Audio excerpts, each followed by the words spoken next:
Aleluia. Basta somente esperar. Meu Deus. O que Deus irá fazer. Aleluia. Quando Ele fica em silêncio, é a evidência. Parece que todos nós descemos. Então louve, simplesmente louve. Tá chorando, louve. Precisando, louve. Não importa, louve. Não importa, louve. O seu louvor invade o céu. Foi à frente, abrindo o caminho, quebrando as correntes, tirando o espinho. Ele não tem os anjos para contigo lutar. Ele abre as portas para ninguém fechar. Ele trabalha porque ele confia.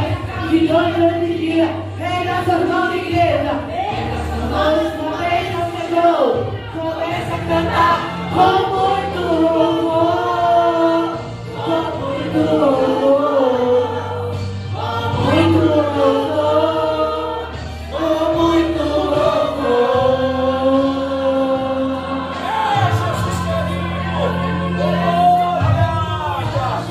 Precisa entender do que Deus está falando.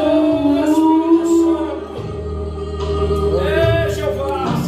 Quando Ele fica em silêncio, porque todos nós precisamos trabalhar nos dias.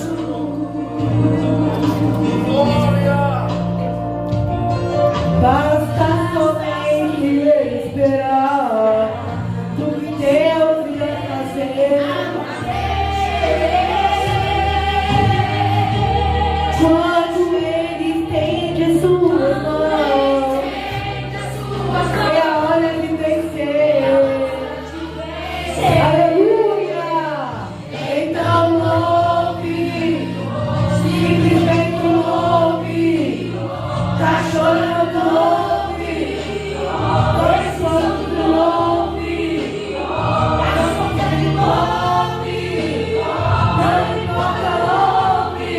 Seu louvor invade o céu. Eu vou na frente, abrindo o caminho, quebrando as correntes, tirando os espinhos, olhando os olhos para contigo lutar. Ele abre as portas para ninguém fechar. Ele trabalha porque ele confia, caminha contigo, de noite ou de dia.